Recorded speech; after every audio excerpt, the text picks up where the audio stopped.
I've been a fan of the original Alien movies for many years. My first memory of them is a book my uncle had, full of stills from the first movie, which I was probably far too young to read, but it got me fascinated by that whole universe, and I've been a fan ever since.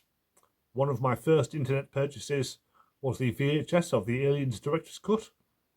I had to fax my birth certificate to Blackstar before they sent me it, but the recent movies haven't been nearly as good.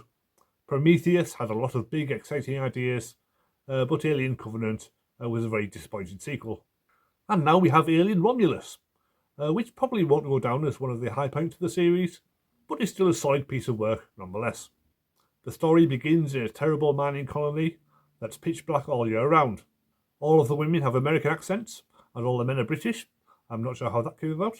A group of youngsters who are probably in their 20s, but look like they could still play teens in a high school movie, decide to get out of there.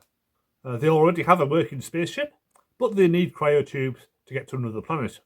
Luckily, a space station with the exact number of cryotubes they need just happens to fall into their planet's orbit. Unfortunately, it's a Weyland-Yutani station, so obviously it's full of deadly alien experiments. The look and feel of the sets is very much in keeping with the first two movies. There's CRT monitors, big clunky buttons, and even windscreen wipers on the spaceship. It's a real nostalgia fest for anyone who remembers what the future used to look like before it was all tablets and lens flares. One of my favourite video games of recent years was Alien Isolation, which also reproduced the same kinds of sets and technologies as the original movies.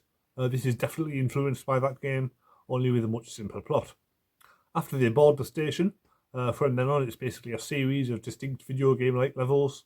For example, a stage where they have to sneak through a room of blind aliens without making a sound, or the elevator shaft that they have to climb up while the gravity turns on and off.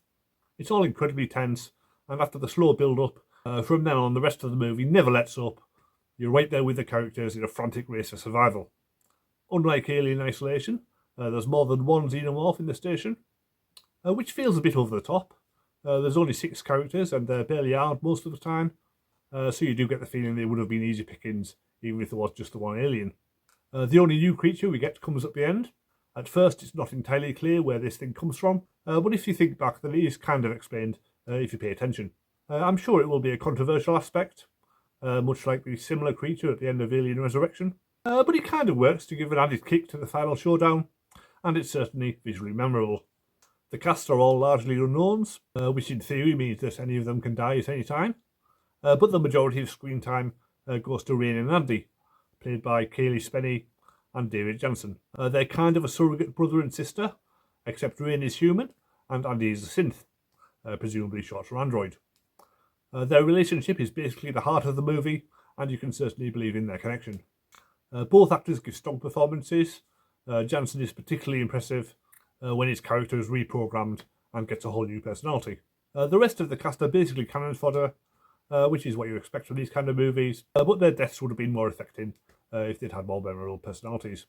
The biggest surprise comes when we get a CGI recreation of a character from one of the earlier movies in the franchise. I won't spoil who it is, as it's really the only big twist in the movie, but it works really well.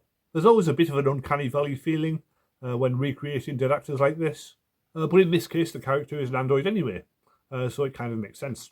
And it does give you something of the feeling of what it must be like to live in a world where real androids exist.